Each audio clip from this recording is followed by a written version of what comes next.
Цвеќиња пред училиштето за брутално убиениот наставник по историја, чија цел беше да ги поттикне младите средношколци да размислуваат слободно, да се почитуваат без оглед на религијата. Учителот кој покрај историја предавал и географија, на еден од часовите ги повикал оние кои се муслимани да дигнат рака, им порачал да излезат, бидејќи има намера за време на дискусијата да ги покажува карикатурите од пророкот Мухамед, што ги објавуваше списанието Шарли Ебдо. Ова не им се допаднало на учениците и во текот на неколку дена наставникот добивал заканувачки пораки. Истите кулминираа доцна синоќа, кога 18 годишен чеченец му пришол со нож, го забил во неговиот врат, а потоа и го обезглавил. Сведоци велат дека на арапски извикал "Господ е голем". Полицијата брзо го стасала осомничениот, но тој одбил да се предаде и со ножот трчал кон нив, пошто е убиен.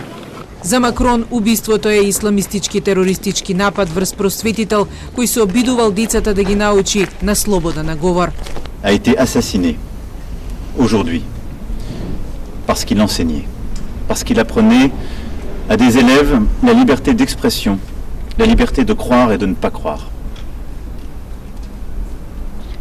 Notre compatriote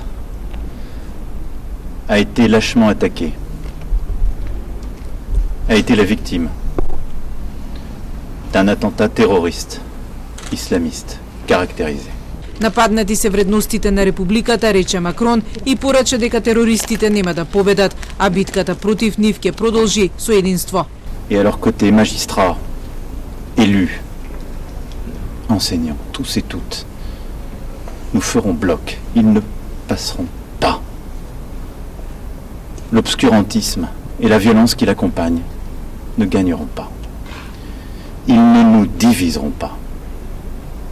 C'est ce qu'ils cherchent. Et nous devons nous tenir tous ensemble, citoyennes et citoyens. Тешко ќе биде да се вратиме опуштено на настава по есенскиот распуст, велат од просветниот синдикат. Шокирани се од инцидентот и побараа поддршка од државата за децата да можат непречено да се образуваат. We will need time to gather. We will need time to think about what happened and to do what we do the best, educate children so that they can build their own way to think the world in which they live. Отворена е истрага за нападот, а уапсени се 9 осомничени, меѓу нив бабата и дедото, родителите и помалиот брат на убиецот. Нападот се случува неколку недели откако Макрон го представи предлог законот против создавањето на домашен сепаратизам, воглавно од исламистички радикали, кои им го наметнуваат ставот на ранливи категории како децата во училиштата или преку други активности. Токму во училиштата, според Макрон, се пренесуваат вредностите на кои почива државата, а слободата на мислата е една од нив.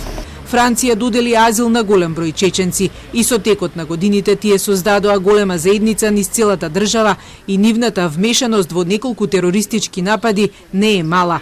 5 милиони муслимани живеат во Франција, што е држава со најголема муслиманска популација во Западна Европа, а исламот е втора најзастапена религија во земјата.